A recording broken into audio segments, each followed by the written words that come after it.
Everyone has heard the saying before, what you do defines you. So what is it that you do? Everyone has looked up from time to time and seen an aircraft flying overhead. And without a second thought, they look back down and continue on with the rest of their day. I would like you to stop and think for a second about how and who it takes to keep an aircraft safe and in the air. I cannot talk about everything and everyone it takes to keep an aircraft running, but I will be talking to you about what it takes to keep an aircraft running in the United States Air Force from the crew chief's point of view. How are you doing? My name is Michael, and I am a crew chief in the United States Air Force, and I have been one for the past 10 years. Crew chiefs are people with a lot of responsibility in the maintenance world, because if anything goes wrong, they're the first to hear about it. They do all kinds of maintenance tasks, from replacing tires to replacing emergency life support equipment to just simply dumping the lavatory. Besides performing maintenance tasks, they accomplish all kinds of inspections to ensure the aircraft is safe for flight. These include before and after flight inspections. They learn all the quirks and faults behind every rivet and tube on each jet, meaning the personality of the aircraft. They are the meat and potatoes of the maintenance world. And as you can guess, it takes more than one person to do this job. Depending upon the aircraft, you can have anywhere from 4 to 10 people assigned to just one jet. In a way, crew chiefs form a family on an aircraft. And what does every family have?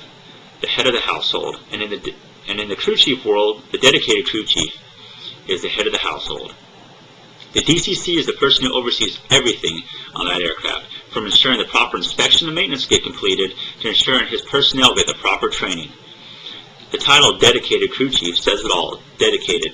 The person has to be completely dedicated to the aircraft and the people who work on it.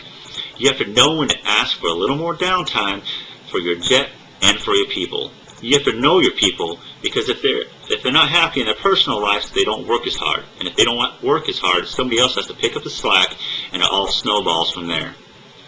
The DCC not only has to take care of the aircraft and the people, but has to be technically skilled themselves.